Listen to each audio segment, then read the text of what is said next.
Good morning, everyone, and welcome to the first official episode of Balls Deep Sox Vlog, a video blog which I'll hopefully be putting out at least twice a week. Trying to get more content out there, trying to get my ideas out there faster. So we'll be hitting you up with these vlogs occasionally. See how this one goes, see how the feedback goes. I'm pretty psyched about it. Anytime I have ideas about the Red Sox, instead of taking a bunch of time trying to bang out an article, which I'll still be doing, by the way. I still love writing about the Red Sox. This is just a quicker way to get sort of some information across as I think about it in my brain.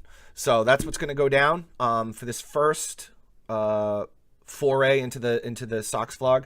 I want to talk a little bit about Manny Machado signing a $300 million contract with the San Diego Padres and how that is really going to affect JD Martinez on the end of the Red Sox, because JD last year he made $23.75 million a season. This year, 2019, he will make the same salary.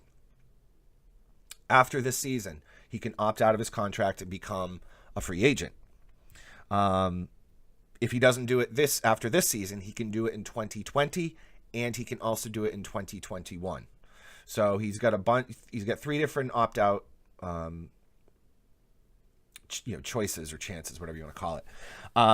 But what's interesting to me is in 2021, his salary will drop from basically $24 million a year to $19,350,000, which is it's a pretty significant pay cut. And I mean, the Red Sox front loaded that contract so that they could sign JD Martinez last year. Obviously it worked out. They won a World Series. He had an MVP caliber season.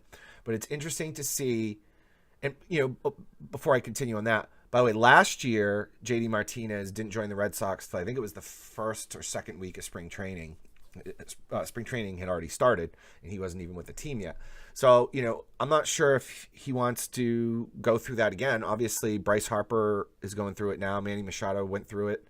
All off season, us baseball fans, hot stove, we're waiting for the owners and the players to make a decision on this stuff. And it drags off until February. It's a bad look for the sport. And it's just ridiculous for us regular Joes who are, aren't making, we make pocket change to them.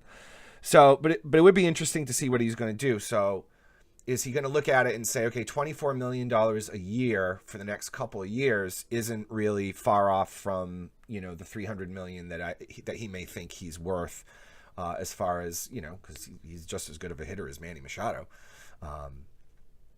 So it's going to be interesting to see what he's going to do. Or is he going to say, I want my money, and then, in 2 years, he won't even be making $20 million, never mind $30 million. So I don't know. I'm just kind of looking at this and saying, is it smart for him to opt out this year after this season? Is it smart for him to opt out after the 2020 season? If I was to make a prediction, I would say he's going to opt out this year, just because I think that's what the players union wants these guys to do. If they have an opportunity to make more money, they go and get it. But I think the smart thing for him to do would be, play out 2019, play out 2020. If his numbers are consistent, then he can opt out and hope for a bigger contract than, the $19 million. And maybe the Red Sox will be willing to restructure a contract, who knows, to keep him here. Obviously, he performs well here. He likes it here, and he's certainly a fan favorite. So it'd be interesting to see what JD Martinez will do with these opt-outs. Considering the fact that it was a slow off season, the owners and players are testing each other, and it's just nonsense. But I remember it used to be like teams would have guys sewn up by December 1st, and now there's over 100 free agents out there. Including Craig Kimbrell, PS Red Sox. Will you please sign him for 1 year, big money, so we can actually repeat as world champions this year, because the Yankees got better, and although we're still bringing back most of the same guys, we are not a better team without Craig Kimbrell, and that is just the fact. Thank you for watching.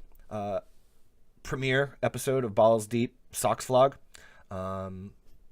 Give me some feedback in the comments. Let me know what you think, and we'll see you next time. Peace.